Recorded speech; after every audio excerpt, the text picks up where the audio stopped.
And data security is at the center of all debates nowadays. Swedish caller identification app, Truecaller, we are talking about it today. It is improving its data security mechanism. It is planning to expand in India as well. Headquartered in Stockholm, Sweden, the company globally employs 350 people, and India accounts for a majority of that workforce, and it has recently launched all-new iPhone app. Now, to talk all that and much more today, we are joined by Alan Mamedi. He is co-founder and CEO of Truecaller.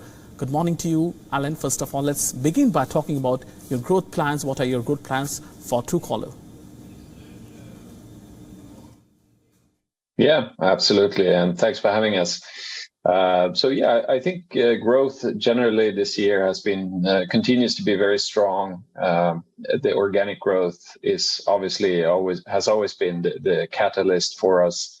The more we continue to improve the product, become better at fraud detection, spam detection, but detection in general, identification, and providing a better communication experience, we can definitely see more and more users adopting to it, which is also why we're seeing our engagement growing with daily active users being almost 80% of our monthly active user. So I think the team has done an incredible job and continue to execute really, really well. So I'm proud of that. And we talk about Truecaller, well, you say, and the company says it's developed in Sweden and India both. Why do you say so?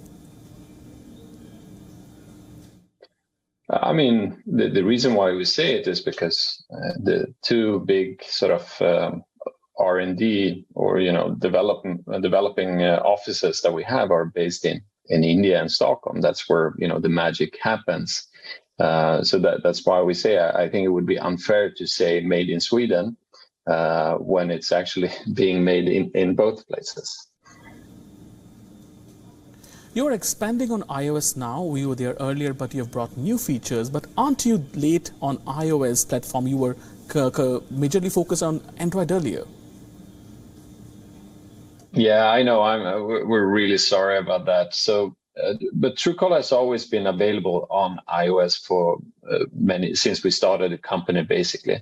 But only 5% of our user base is on iPhone, which has meant for us that we haven't really prioritized it in the past. But now that we're growing in some of the Western markets where iOS penetration is much higher, like 50 or 60% of the smartphone market, then it has become more important for us to focus on it, which also meant that, a year ago, we reorganized, the company and made sure we created a team that we call the iPhone team. So they've been rewriting the whole app from scratch, basically, which means everything from app startup goes from like 6-7 seconds to maybe 1 or 2 seconds, which is a, huge improvement for those who use Truecaller many times every day.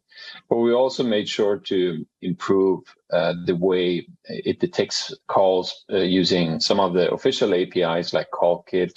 For our users, they will definitely see a huge improvement when they upgrade to the new version that is coming out, any day now. But we're also working on integrating a digital assistant, which is going to be really, really cool on iPhone. So Truecaller can actually take the calls from, unknown numbers and answer the phone calls. And you can just, with buttons, click what you want the assistant to say, and you see what the person is saying on the other line in real time in text format. So the team is working on some really cool stuff, and for once, actually, we can be proud of the product that we've built. And Alan, you consider yourself as flag bearer of data security. I'm talking about Truecaller. What makes you say so, and what steps are you taking? Data security is something which is at the top of the mind of a user always.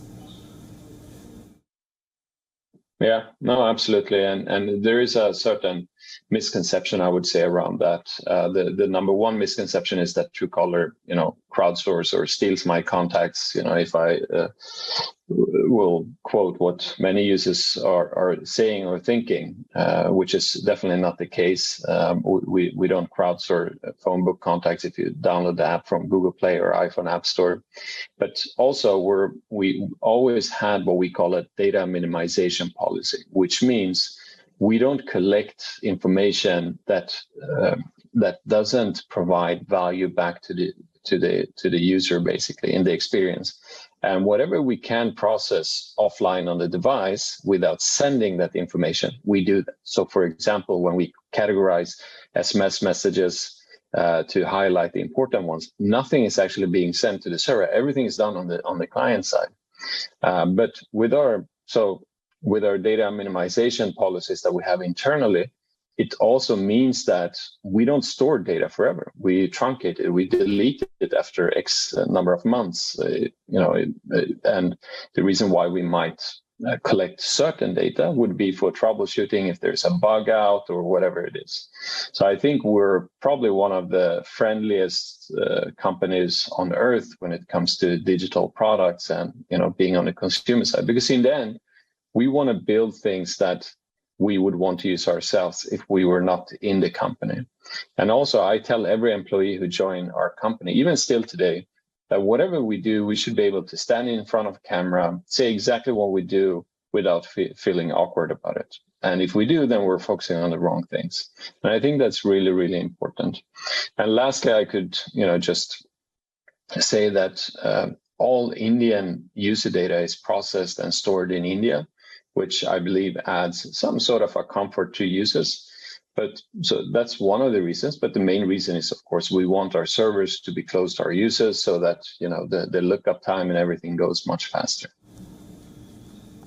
And thank you, Alan, for joining us this morning and getting us all these details on data security and your perspective about the company as well. Thank you once again. WION now available in your country. Download the app and get all the news on the move.